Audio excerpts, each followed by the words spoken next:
నమస్తే, welcome to college TV. ముఖ్యంగా చెర్ల భద్రాచలం వెళ్ళే రహదారి పూర్తిగా కూడా గుంతలమయంగా మారింది. ఏదైతే సంబంధించిన వంతెన కావచ్చు, బ్రిడ్జ్ కావచ్చు, దానికి సంబంధించి కాలేజీ టీవీ మీకు అయితే అనేక కథనాలు అయితే అందించింది. దీనికి సంబంధించి పూర్తిగా కూడా అక్కడ ఉన్నటువంటి ప్రయాణికులు కావచ్చు, లేకపోతే చెర్ల నుంచి భద్రాచలం వెళ్ళే ప్రయాణికులు కావచ్చు, లేకపోతే వాహనదారులు కావచ్చు, వీళ్ళందరూ కూడా తీవ్రంగా ఇబ్బందులు ఎదుర్కొంటున్నారు అంటూ కూడా కాలేజీ టీవీ మీకు అనేక కథనాలు అందించింది. దీనికి సంబంధించి కూడా పూర్తిగా కూడా అసలు ఆ సిచ్యువేషన్ ఎలా ఉంది ఏంటనేది ఒక్కసారి మీకు చూపించే ప్రయత్నం చేస్తాను. పూర్తిగా కూడా చెర్ల భద్రాచలంకి సంబంధించిన రహదారికి సంబంధించి ఒక వంతెన ఉంటుంది. ఆ వంతెన మొత్తం కూడా కుంగిపోవడంతో దాన్ని నిర్మాణ పనులు చేస్తున్నామంటూ కూడా చెప్పారు. దాదాపు సంవత్సరం నుంచి కూడా దాని నిర్మాణ పనులు చేస్తున్నామంటూ కూడా అక్కడ నుండి అధికారులు కావచ్చు, ప్రజాప్రతినిధులు కావచ్చు, సంబంధించిన ఎమ్మెల్యే తెల్ల వెంకటరావు గారు కావచ్చు, మేము ఇచ్చేస్తాం అని చెప్పి పార్టీ మారిన ఎమ్మెల్యే గారు కూడా పట్టించుకోవట్లేదు దీని మీద. చూడొచ్చు అసలు ఎన్ని ఇబ్బందులు ఎదుర్కొంటా ఉన్నారు. ఏజెన్సీ ప్రాంత ప్రజలు గుడికి వెళ్ళాలన్నా, బడికి వెళ్ళాలన్నా, హాస్పిటల్కి వెళ్ళాలన్నా అసలు ఎన్ని ఇబ్బందులు ఎదుర్కొంటారు అనేది చూడొచ్చు. ఒక లారీ దిగబడిపోతే ఒక ట్రాక్టర్ సాయంతో దాన్ని పైకి ఎక్కిస్తున్న పరిస్థితి వెహికల్స్ చూడొచ్చు మనం. పూర్తిగా కూడా వర్షాకాలం తూతు మంత్రంగా వర్షాలు కురిస్తేనే అన్ని ఇబ్బందులు ఎదుర్కొంటారు. వాళ్ళు ఒక హాస్పిటల్కి వెళ్ళాలన్నా, లేకపోతే ఒక స్కూల్కి వెళ్ళాలన్నా, ఒక కాలేజీకి వెళ్ళాలన్నా ఇన్ని ఇబ్బందులు ఎదుర్కొంటూ ఉన్నారు అక్కడ ఉన్నటువంటి ప్రజలు. అంటే మీరు పార్టీ మారింది ఎందుకు? ఎమ్మెల్యే గారు సూటిగా అడుగుతాను, మీరు పార్టీ మారింది ఎందుకు? అభివృద్ధి చేస్తామని. కనీసం మీరు ఆ నియోజకవర్గంలో ఉన్న ఒక కలవట్టు కట్టిలేకపోతున్నారా? అధికారులు వచ్చిండ్రు, తూతు మంత్రంగా చూసిండ్రు, చేసిండ్రు, పోయిండ్రు అన్నట్టుగానే ఉంది. రేపొద్దున గట్టి వర్షాలు పడితే ఆ బ్రిడ్జ్ మీద నుంచే పోవాలి. ఎట్లా పోతారు ప్రజలు? ఉండాలి కదా. ఆటోలు ఎక్కిపోతూ ఉన్నారు. ఆటోలు ఎక్కిపోతే ఆటో వాళ్ళు దండుకుంటూ ఉన్నారు. మరి మీరు ఫ్రీ బస్ అని పెట్టిండ్రు కదా, మరి ఫ్రీ బస్ ఏడబోయా? ఆ రూట్లో బస్సు పోతలేదు. దాదాపు వారం రోజుల నుంచి ఆ రూట్లో బస్సు పోతలేదని చెప్పేసి అక్కడ నుండి ప్రజలు చెప్తా ఉన్నారు. కనీసం ఉండాలి కదా కొద్దిగా. మాట్లాడదాం ఇదే అంశానికి సంబంధించి. మనతో పాటు మాట్లాడడానికి ఆదివాసీ నవనిర్మాణ సేన వ్యవస్థాపకులు కుర్స నరసింహమూర్తి గారు మనకు లైవ్లో అందుబాటులో ఉన్నారు. ఒకసారి మాట్లాడే ప్రయత్నం చేద్దాం. నరసింహమూర్తి గారు నమస్తే. నమస్తే అండి. చెప్పండి. పూర్తిగా కూడా అక్కడ ఉన్నటువంటి ప్రజలందరూ కూడా తీవ్రంగా ఇబ్బందులు ఎదుర్కొంటున్నారు. హాస్పిటల్కి వెళ్ళాలన్నా, లేకపోతే నిత్యావసర సరుకుల నిమిత్తం సిటీకి వెళ్ళాలన్నా పూర్తిగా కూడా ఇబ్బందులు ఎదుర్కొంటా ఉన్నారని చెప్పేసి మాట్లాడుతూ ఉన్నారు. ఎట్లా చూడొచ్చు? ఎట్లా ఉంది సిచ్యువేషన్ అక్కడ? ఇది వెంకటాపురం నుంచి చెర్ల మార్గంగా భద్రాచలం వెళ్ళేటటువంటి మార్గంలో చెర్లకి సమీపంలో ఉన్నటువంటి, అంటే వెంకటాపురం మండలం బోర్డర్లో అక్కడ రాళ్లవాగ అనేది ఒక బ్రిడ్జి ఉండే. ఆ బ్రిడ్జి సుమారు అది డ్యామేజ్ అయిపోయి 6 నెలలు 7 నెలలుగా వస్తూ ఉన్నది. జనవరిలో డ్యామేజ్ అయింది వాస్తవంగా. అది ఇప్పటి వరకు కూడా దానిపైన ప్రభుత్వం ఎటువంటి చర్యలు తీసుకోలేదు.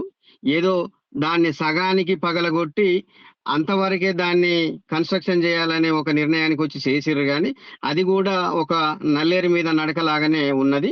కాబట్టి ఈ వర్షాకాలం సమయంలో జూన్ నెల స్టార్ట్ అయిన కాడ నుంచి కూడా ప్రయాణికులు చెర్ల పోవాలన్నా కూడా, భద్రాచలం పోవాలన్నా కూడా తీవ్రమైనటువంటి ఇబ్బందులు పడతాను ప్రయాణికులు.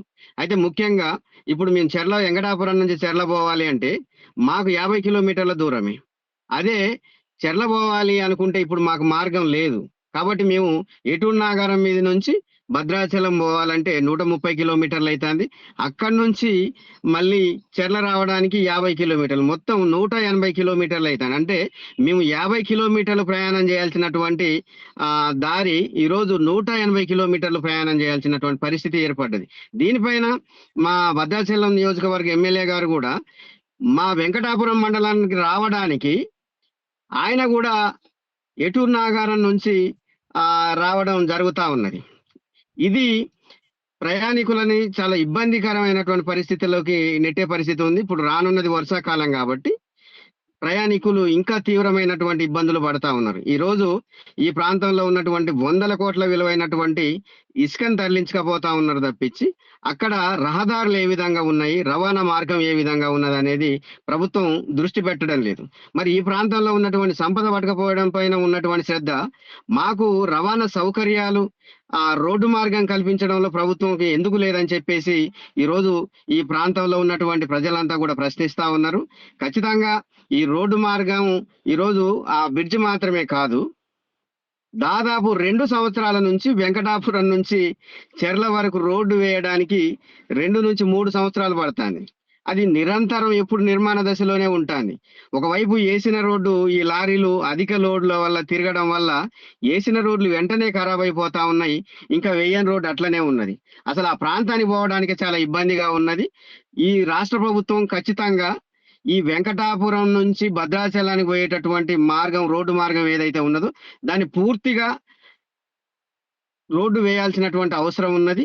అదే విధంగా నాణ్యతతో కూడినటువంటి రోడ్డు వేయాల్సినటువంటి అవసరం ఉన్నది. లేకపోతే భవిష్యత్తులో మరి రానున్నటువంటి స్థానిక సంస్థల ఎన్నికల్లో కూడా మరి ఈ కాంగ్రెస్ పార్టీ తీవ్రంగా మరి ఓడిపోయే పరిస్థితి కూడా ఏర్పడుతుంది. ఎందుకంటే ఈరోజు సౌకర్యాలు లోపించినాయి. ఈరోజు తెలంగాణ రాష్ట్ర ప్రభుత్వం గిరిజన ఉప ప్రణాళిక నుంచి 12,000 కోట్ల రూపాయలు కేటాయించింది. మరి ఈరోజు గిరిజన ప్రాంతాల్లో ఎలాంటి రవాణా సౌకర్యాలు ఉన్నాయి? ఈ ప్రాంతంలో రోడ్డు మార్గాలు లేవు. ఇంకా గిరిజన ఆదివాసీ ప్రాంతాల్లోకి సరైనటువంటి రోడ్డు మార్గాలు లేవు, బ్రిడ్జీలు లేవు. అదే ఆలుబాక నుంచి లోపలికి కలిపాక, ముత్తారం, అదే విధంగా కొత్త గుంపు, సీతారాంపురం, పెంకవాగు అనే గ్రామాలు ఉంటాయి. హిల్ ట్రైబల్స్ ఉండేటటువంటి ఆ ప్రాంతంలో కూడా ఈరోజు సరైనటువంటి రహదారులు, బ్రిడ్జులు లేక వర్షాకాలం వచ్చిందంటే ఈ బాహ్య ప్రపంచానికి వాళ్ళు దూరంగా ఉండేటటువంటి పరిస్థితి ఏర్పడ్డది. గత ఎన్నో ఏళ్లుగా వర్షాకాలం వచ్చిన రోజు ఆ 3 నెలలు కూడా పూర్తిగా కూడా వీళ్ళు బాహ్య ప్రపంచానికి దూరం అవడం, వాళ్ళకి ఏదైనా వ్యాధులు వచ్చినా, జ్వరం వచ్చినా, ఇంకా ఏ రోగం వచ్చినా, ముఖ్యంగా గర్భవతులు చాలా ఇబ్బందులు పడతారు. చనిపోయినటువంటి పరిస్థితులు ఉన్నాయి. ప్రతి ఏటా 2 నుంచి 3 ఆదివాసీలు చనిపోయే పరిస్థితి ఏర్పడ్డది. దీనిపైన ఎన్నో సంవత్సరాల నుంచి ఈ రోడ్డు రవాణా మార్గాల్ని మెరుగుపరచండి, రోడ్లు వేయండి అని చెప్పి కోరినా కూడా మరి ప్రభుత్వం పట్టించుకోవడం లేదు. మరి మా ఎమ్మెల్యే గారు మరి తెల్ల వెంకటరావు గారిని కూడా మేము అనేక సార్లు కోరినాం. ఈ రోడ్డు సౌకర్యం అనేది మీరు మెరుగుపరచండి, ఈ రోడ్లు వేపియండి, ఆ రాళ్లవాగు బ్రిడ్జిని సత్వరం మీరు నిర్మించాలని కోరినప్పటికీ కూడా మరి ఆయన కూడా దీనిపైన దృష్టి పెట్టకుండా మరి వెంకటాపురం రావాలంటే మనుగూరు నుంచి మరి ఏటూరు నాగారం నుంచి మరి వెంకటాపురం రావడం జరుగుతా ఉన్నది.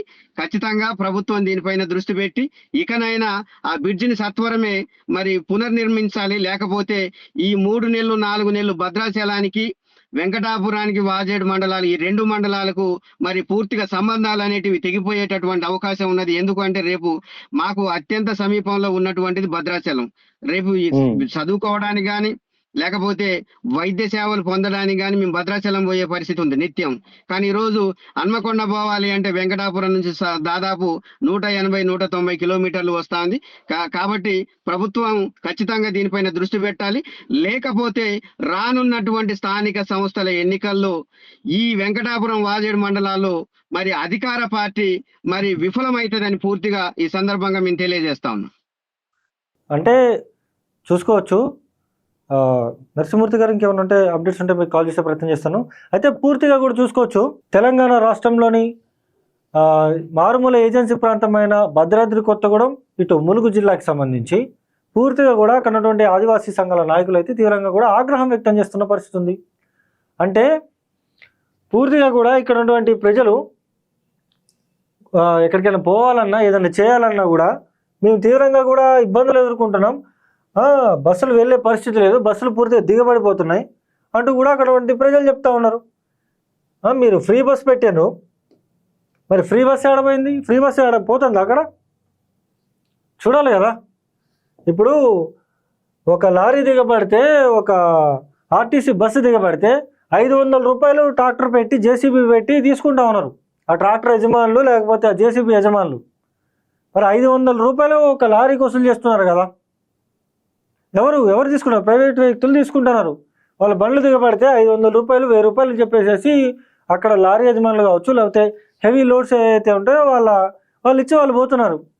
మరి ఆర్టీసీ బస్సు ఇస్తుందా? 500 రూపాయలు ఆ ట్రాక్టర్ యజమానికి ఇచ్చిపోతుందా ఆర్టీసీ బస్సు అని నేను అడుగుతున్నా. 500 రూపాయలు వసూలు చేస్తున్నారు. ఆర్టీసీ బస్సు పోయే పరిస్థితి లేదు, బస్సు పోవట్లే, ఆటోలు ఎక్కిపోతుండ్రు. మరి ఏడపోయింది మీ ఫ్రీ బస్ పథకం? మా ఎమ్మెల్యే గారు కూడా ఇప్పుడు చెప్తా ఉన్నారు, మా ఎమ్మెల్యే గారు కూడా పోవాలంటే ఎటున్నాగారం నుంచి ఇట్లా చుట్టూ తిరిగి ఆ నియోజకవర్గంలోకి వెళ్ళాల్సిన పరిస్థితి ఉందంటూ కూడా క్లియర్ పిక్చర్ అయితే అర్థమవుతుంది. రేపొద్దున స్థానిక సంస్థల ఎన్నికల్లో ఖచ్చితంగా కూడా మీకు ఇది ఎఫెక్ట్ అయ్యే అంశం. కాబట్టి మేము గతంలో కూడా చెప్పినాం, త్వరలో వర్షాలు పడితే ఆ బ్రిడ్జ్ నిర్మాణం చేసే పరిస్థితి ఉండదంటూ కూడా మేము చెప్పిన పరిస్థితి ఉంది, కాలేజీ టీవీ చెప్పిన పరిస్థితి ఉంది. అప్పుడు మీరు పట్టించుకోలే. స్థానిక సంస్థల ఎన్నికలు దగ్గర పడ్డాయి. ఇప్పుడు మీరు ఏం చేస్తారు? ఎమ్మెల్యే గారు మీరు ఒక పని చేయండి, మీరు రాజీనామా చేయండి. రాజీనామా చేసి మళ్ళీ పోటీ చేయండి. పార్టీ మారిండ్రు కదా మీరు. దేనికి పార్టీ మారిండ్రు? ప్రజలకు నేను అభివృద్ధి చేయాలని చెప్పేసి మీరు పార్టీ మారిండ్రు. మరి ఏం అభివృద్ధి చేస్తూ ఉన్నారు? ఏమైతే ఉంది? నిన్న సీడ్ స్కామ్ నడిచింది, మేమే కొట్లాడినాం. ఎంతవరకైనా పోదాం, ఎంతవరకైనా ఇది అవ్వాలని చెప్పేసి మేమే కొట్లాడినాం, మేమే సాధించుకున్నాం. ఎమ్మెల్యే గారు మాకు సపోర్ట్ చేయలే. రోడ్డు విషయాలు కూడా మేము ఎట్లా కొట్లాడతాం.